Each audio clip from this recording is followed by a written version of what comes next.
My best friend's fiancé sued me over a single slice of cake at his engagement party, sparked a viral courtroom spectacle, and shattered our lifelong bond. I still can't believe I'm back in Aurora, Colorado, after everything. Yet here I am, 32 years old, staring at Aaron's engagement cake like it's the last thing I'll ever see.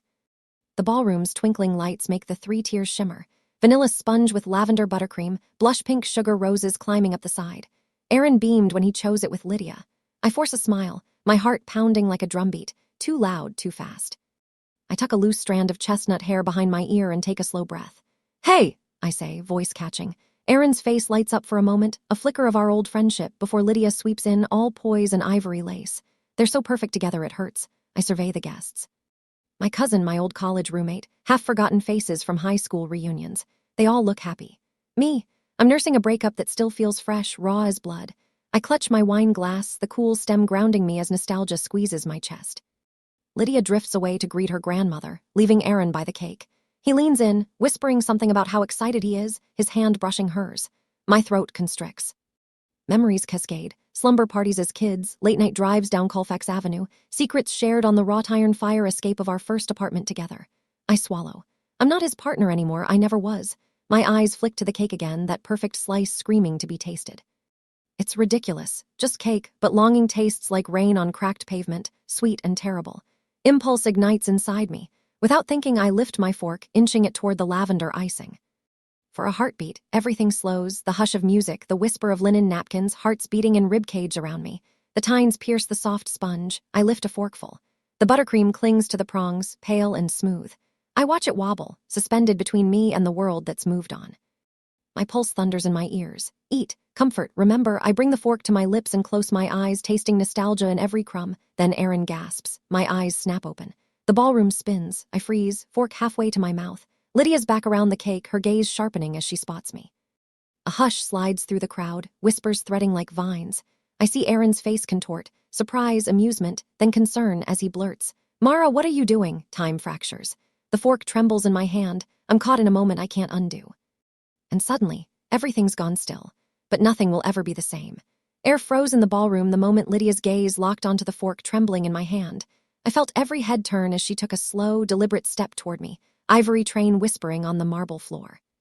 The laughter and music drained away, leaving nothing but the echo of my heartbeat. Lydia stopped 2 feet from me, lips pressed into a thin line. Her eyes, once warm with wedding day joy, had gone cold. "Mara," she said, voice flat as slate. She reached into the folds of her gown and produced a crisp, ivory envelope. My stomach clenched. "I anticipated you might test our cake," she continued, sliding the envelope across the table so it stopped at my wrist. The guests shifted uneasily, murmur rippling through the crowd. I stared at the envelope, unsealed and waiting, my name scrawled on the front in Lydia's perfect script. My fingers brushed its corner as my throat burned.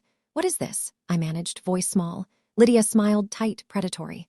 "A little precaution," she replied. "In case someone decided to steal from my wedding cake." She tapped the letterhead. "L. Whitaker-esque, attorney at law." The room stilled further, as though waiting for an explosion. I don't understand," I whispered, shame blooming like fire. "It's just cake." "With all due respect," Lydia said, voice rising so everyone could hear. "This is about respect." She held the letter aloft. "I've drafted a lawsuit, emotional damages, court costs. I'll press charges unless you apologize and compensate me for the portion you've stolen." A sharp intake of breath from the crowd. Somewhere silverware clinked against china. My pulse thundered. I glanced at Aaron. His face had drained of color. He opened his mouth, then closed it, helpless. Lydia's eyes flitted to him, as if daring him to contradict her. I swallowed. "Lydia, you can't be serious," I said. My voice cracked. "I'm sorry I panicked. I've been going through a lot." I looked down at the fork in my hand. "Please, let's just forget this." "Forget this?" Lydia's laugh was brittle. "I worked too hard on this party to let anyone, friend or stranger, undermine it with childish antics." She squared her shoulders. "If you want to apologize, you have 24 hours. If not, I'll see you in court." She tucked the envelope back into her gown and turned on her heel. Her train brushed past me, sweeping the air with frost. The guests exhaled collectively. Whispers surged. Did she really bring a lawsuit to her own engagement party? Is this for real? I could hear my cousin gasp behind me. The band regrouped, stammering back into a waltz nobody wanted to dance to. Aaron grabbed my elbow. "Mara, let's go talk. Outside." His grip was gentle but insistent. My heart hammered. I nodded, setting the fork down with a clang that echoed through the sudden hush. We slipped past clusters of gawking guests, down the corridor toward the exit. My cheeks burned. My hands shook so violently I dropped my wine glass. It shattered at my feet. Glass glittered like shards of my dignity. Aaron knelt to gather the pieces. "I'm so sorry," he said, voice low. I tried to tell her not to overreact. I swear, I didn't think she'd come with legal threats. I closed my eyes, swallowing a sob. Why would she draft a lawsuit before anyone even touched the cake? My words fell into tense silence, heavy as winter air. He met my gaze, guilt and fear warring in his eyes.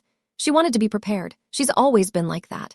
Prepared for cake theft. Prepared to ruin me. The absurdity stung sharper than any courtroom gavel. I pushed off the wall, standing unsteadily. "Prepared for everything," I repeated, voice hollow. A siren of panic rose in my chest. I didn't know if I was more terrified of Lydia's lawsuit or of what Aaron's silence meant for our friendship. And even as my legs threatened to give out, I realized I had no choice but to fight back. The hallway stretched ahead, dark and narrow. Just like this twisted battle I never asked for, I took a shaky breath. "Let's go back in," I said, heart pounding. "I'm not done here." Lydia's words echoed behind me. 24 hours, the clock was ticking. My phone buzzed so violently, I thought it might explode. I blinked against the morning light streaming through my bedroom window in Aurora, Colorado. Notifications had piled up overnight, 24 friend requests, hundreds of unread messages, and that one trending alert. R/true off my chest, the cake lawsuit. My heart slammed into my ribs. I slid out of bed, legs heavy. My fingertips trembled as I tapped the Reddit icon. There it was, my name in the headline, gilded in outrage. "Friend sues over engagement cake, slice am I a monster?" The top comment from a stranger read, "She sounds unhinged. Who sues over cake?" Others defended me. "We've all done impulsive things when heartbroken." Threads branched off. R/relationship advice, R/anti-work, because lawsuits are work. R/murdered by words. I pressed my face to the cold glass of the window, the morning chill doing nothing for my racing pulse. Memories flooded back. Lydia's icy smile, Aaron's silent guilt, the fork trembling in my hand. My breakup felt small now, faded beside a national spectacle. A DM popped up.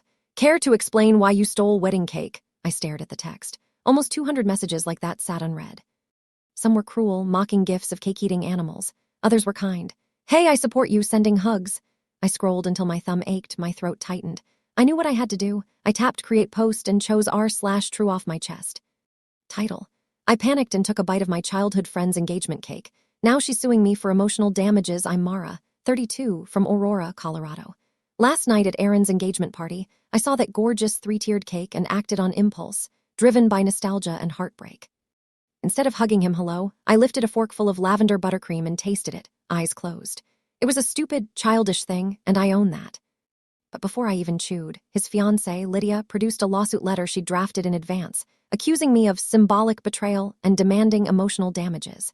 She threatened court unless I apologized and paid up. I've never felt so humiliated or confused. I'm not a criminal. I'm just someone who needed a moment of comfort in a painful time. I don't know how to fix this, and I'm terrified of what's happening online. Please tell me, am I the villain here? My finger hovered over post. My chest felt hollow, the hinge to my dignity creaking. I tapped. Within minutes, comments poured in. "Not the villain, you were hurting. She's lost her mind, sue back. Seriously though, go apologize or lawyer up."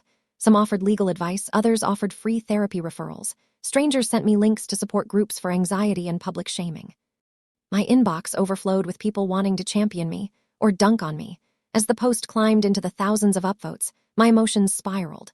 Relief flickered at the voices defending me, then dipped into dread at how quickly rumors could twist the truth. I scrolled until my vision blurred, feeling exposed under a microscope of public judgment. My phone buzzed again, this time a notification from R/relationship advice. Someone had created a poll. Should Mara apologize or fight? The results were split down the middle. My reflection stared back at me from the screen. Red-rimmed eyes, messy hair, a trembling hand clutching the phone like a lifeline. I set the device on my nightstand and sank onto the floor, back against the wall. Notifications continued to stream in, each ping a drumbeat of collective curiosity. I closed my eyes, wondering if I'd make it through the day without the world tearing me apart, and then my phone lit up one more time. A DM from an unknown user reading, "I think you should dig deeper. This isn't just about cake, is it?" My breath caught. Who else knew more than they were saying? The room went silent, but the storm outside had only just begun. My phone buzzed again. This time it was Aaron. He waited until lunchtime to message, careful and slow, like he was pacing himself. "Can we talk?" Two simple words that felt like a lifeline and a landmine all at once. I stared at the screen in my cramped living room, sun slanting through half-closed blinds. The Reddit uproar still hummed in my mind, every judgmental headline, every sympathetic comment, and Aaron's name kept surfacing on every thread. I exhaled a shaky breath and tapped back. When and where? He suggested the coffee shop around the corner, the one with mismatched furniture and blue ceramic mugs. We used to come here after late shifts at the bookstore, sharing stale muffins and big ideas. I slipped into a scuffed leather armchair, fingers curled around a takeout latte that was already cold. Aaron arrived, suit jacket slung over his arm, face drawn. He slid into the chair across from me, avoiding my eyes. For a moment, neither of us said anything, only the hiss of the espresso machine and clink of spoons. Finally, he spoke. "I'm sorry," he said, voice low. "I never wanted any of this." His gaze flickered to my reddened cheeks. "I tried to stop her, Mara, I really did." I studied him, searching for truth in the tremble of his words. "You warned her," I said quietly, "but you didn't stand up to her, not in front of everyone." My voice cracked like old paint. "You let me get dragged into court over cake." His shoulders slumped. "I was scared, okay?" "Lydia, she's intense. I didn't want to fight on my wedding day." I felt a bitterness rise in my chest. "So you chose her over me." My words tasted like ash. "You chose comfort over friendship," he winced. "That's not fair. You panicked that night, like you did." I shot back. "You panicked when I bit that cake, and you said nothing until it was too late." He rubbed his temples. "I'm sorry. I thought I could fix it quietly. I told Lydia not to overreact, but she showed me the lawsuit draft. She said, if she cares so little, let's see how much she cares when it costs her." I pressed my lips together, anger and hurt swirling. "And you just let her do it." Aaron's eyes glistened. "I didn't want to lose you, Mara. You mean everything to me, but I was torn." Torn. The word struck me with cold clarity. Torn between loyalty and fear, truth and avoidance. I realized then that loyalty isn't silent, it's speaking up even when it hurts. "I packed up my things that night," I said, voice steady now. "I couldn't stand being around you both when you let this happen." He nodded, tears slipping free. "I know, I felt awful watching you go." He leaned forward, fingers brushing mine. "I'm here now because I want to make it right." I pulled my hand back. The past days felt like a chasm between us, and I wasn't sure apologizing would bridge it. "What does that look like, Aaron? Because right now it feels like you're on the fence." He swallowed. I choose you." His voice was small but firm. "I told Lydia I want to withdraw the suit. I want you back in my life. I'll do whatever it takes." My heart thudded. I wanted to believe him desperately, but trust is fragile. I stood abruptly, my chair scraping the floor. "I need time." Aaron rose too, eyes pleading. "I'll wait." I walked out into the sunlit street, the coffee shop's bell tinkling behind me. Aaron called after me, but I didn't turn. The fracture between us was raw and wide. One wrong move could shatter everything. And as I walked, I realized the hardest question wasn't whether he'd choose me, but whether I could choose to forgive him. I didn't expect to see Lydia's handwriting again so soon. The crisp envelope lay on my doormat when I got home from work, a stark white against the chipped turquoise paint of my front step. My name was scrawled across it in cursive that once seemed elegant. Now it felt like a threat. Inside, the letterhead read L. Whitaker-esque, in cold, precise type. I tore it open with trembling fingers. The text was clinical. "Final demand for emotional damages in the amount of $250, court fees of $75, and a public apology to be posted on your social media accounts within 7 days. Failure to comply will result in filing in the Small Claims Division of the Arapahoe County Court." The words felt like ice chunks in my chest. I sank onto my threadbare couch, the letter trembling in my lap. Emotional damages. For a forkful of cake. I reread the paragraph, searching for some sign of mercy. There was none. Lydia's words carried the certainty of someone who believed she'd already won. My breath caught as panic set in. Money I didn't have. Public apology that felt like admitting I deserved to be vilified. I pressed my palms to my temples and closed my eyes, willing my heartbeat to slow. I remembered Aaron's support, his promise to withdraw. But the letter made it clear Lydia had moved forward anyway. I pictured her office. White walls, framed diplomas, a desk stacked with legal briefs. She had prepared for this fight far more thoroughly than I ever could. The next morning, I walked into the Aurora Legal Aid Clinic, a drab brick building on Colfax Avenue. The waiting room smelled of stale coffee and old paperwork. I sat under a flickering fluorescent light, clutching Lydia's letter like a life raft. When my name was called, I followed the attorney through a narrow hallway. She was younger than me, with bright eyes and a calm manner that made me feel slightly less frantic. We sat at a battered conference table. "Tell me everything," she said, sliding a notepad toward me. I told her. The party, the cake, Lydia's lawsuit letter at the reception, the Reddit storm, and now this. The attorney nodded sympathetically, tapping her pen. "It's what we'd call a frivolous demand," she said. "There's no legal basis for emotional damages over cake, but small claims courts handle claims like this all the time. If she files, you'll get a summons. You'll have to appear, pay a filing fee, usually about $30 on your end, and potentially pay whatever the judge awards." My throat tightened. "And the public apology," she sighed. "That's not enforceable in small claims, but if she pushes it, you could face contempt, more fees, more hassles." I leaned back, heart pounding. So even if I win, I'll still spend hours in court and pay fees, she nodded. And you might still owe her something nominal. Judges dislike petty claims but often award token damages, like $25 or $50. I closed my eyes, picturing my checking account empty, my reputation shredded further by headlines. Cake criminal forced to apologize. My dignity felt fragile as eggshells. I stood, grateful for the clarity but hollow inside.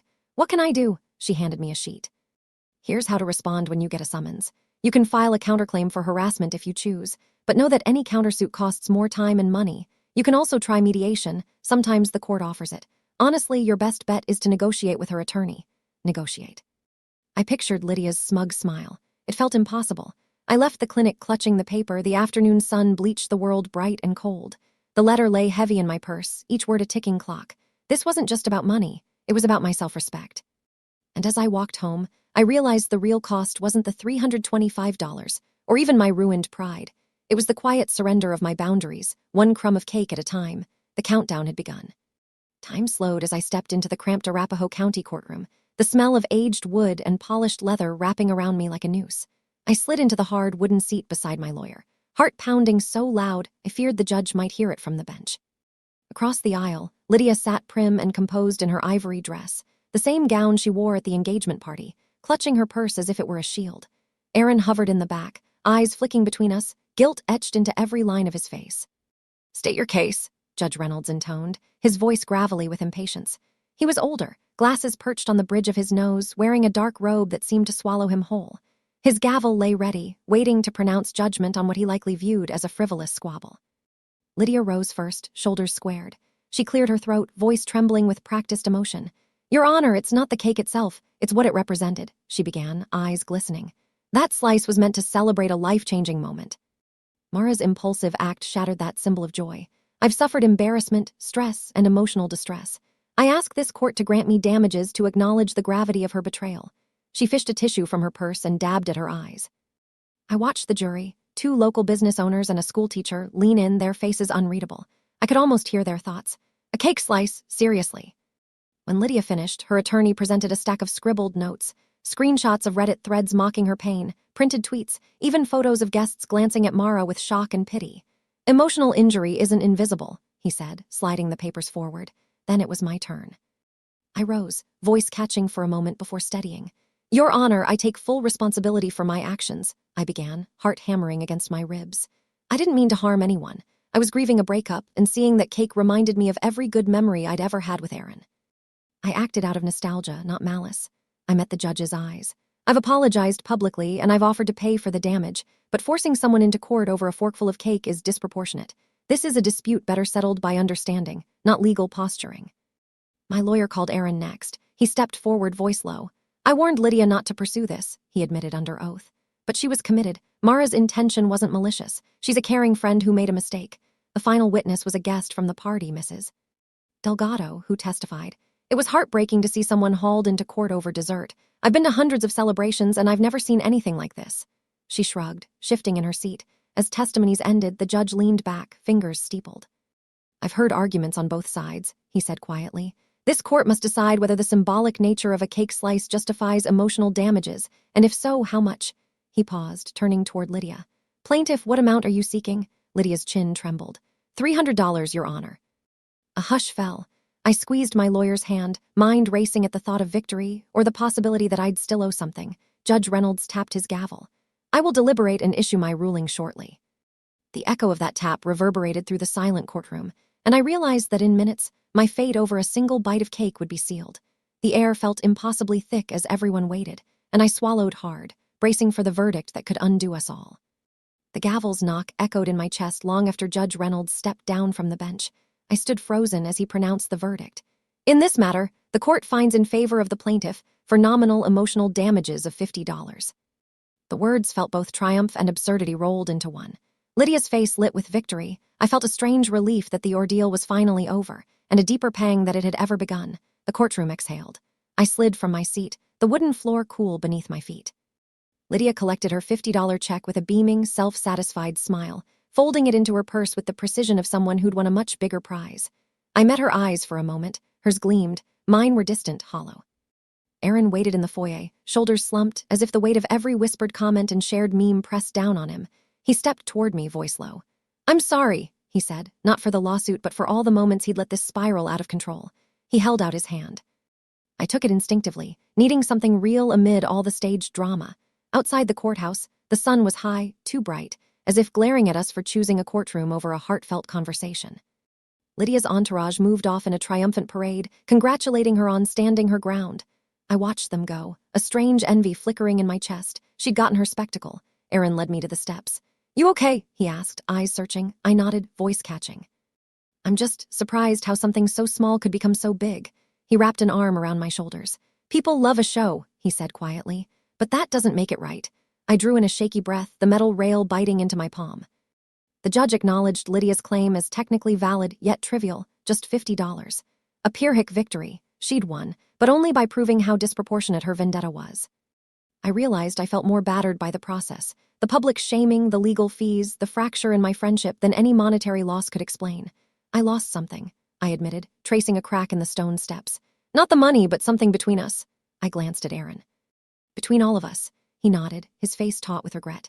"I know." We stood in silence, the bustle of courthouse traffic swirling around us. My phone buzzed, no doubt another notification about the verdict, another wave of online outrage or sympathy. I ignored it, letting the noise fade into the background. In that quiet, I reflected on what had really been at stake. My dignity, my boundaries, my trust in people I thought I knew. A single impulsive bite had exposed how fragile our civility could be, how easily a celebration could sour into hostility. I withdrew my hand from Aaron's and looked him in the eye. "Thank you," I said softly, "for being here." He managed a small, sad smile. "I'll do better." I turned away, leaving Lydia's tiny victory and its hollow aftermath behind me. Each step felt heavier, loaded with lessons I didn't yet know how to fully grasp. And as I walked down the courthouse steps, past reporters' cameras and online mobs, I wondered how many more moments of simple kindness we'd sacrifice to grand gestures of revenge.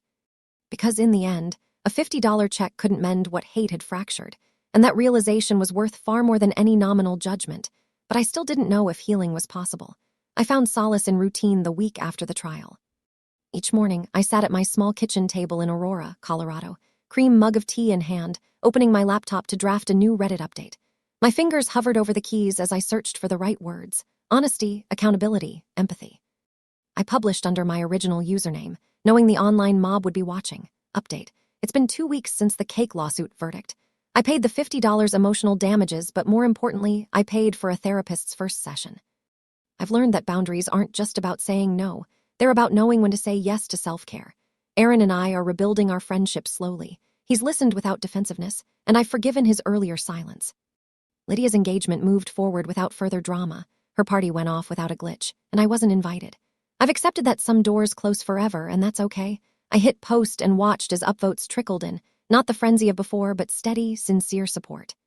Comments weren't shaming me or attacking Lydia. They shared stories of setting boundaries and seeking therapy. I realized my ordeal had sparked something bigger than outrage, a conversation about empathy. That afternoon, I met Aaron at the Blue Sage Cafe, where we once mapped out dreams over reheated muffins. He arrived with 2 coffees and an awkward smile, the space between us less tense than before. "How are you feeling?" he asked, voice gentle. I wrapped my hands around the warm mug. "Better," I said. "I've been journaling too, it helps." He nodded. "Thank you for including me, really including me in your journey." I lifted my gaze. "You've done the same for me. I feel like we're back on the same team." We shared a tentative smile, one that carried the weight of everything we'd been through, and the hope of what could still be. That evening, I drafted the first post for my new blog, Slices of Empathy. It would chronicle my story and invite others to share moments when they'd chosen understanding over spectacle. I embedded a photo of a simple buttercream cupcake, no grand tears, no sugar roses, just a small gesture, plain and honest. As I uploaded the draft, I thought of Lydia. No invitation, yes, but I didn't need to hurt her to heal myself. I closed that chapter with gratitude for the lesson, not bitterness for the battle. Weeks later, I stroll through the farmer's market and a fellow baker nods at me. "I read your post," she says, holding a jar of wildflower honey. "Thank you for reminding me why I bake, for connection, not conflict." Her words warm me more than any buttercream ever could. I smile back, heart lighter than it's been in months. The ghost of that cake slice still lingers, a cautionary crumb in my mind. But I've transformed it into something constructive, a reminder that empathy requires vulnerability, and that even the smallest acts, whether a slice of cake or a kind word, can shape the stories we tell. I walk on, ready for whatever comes next, cupcake in hand, open heart intact, and the promise that I'll always choose honesty over spectacle.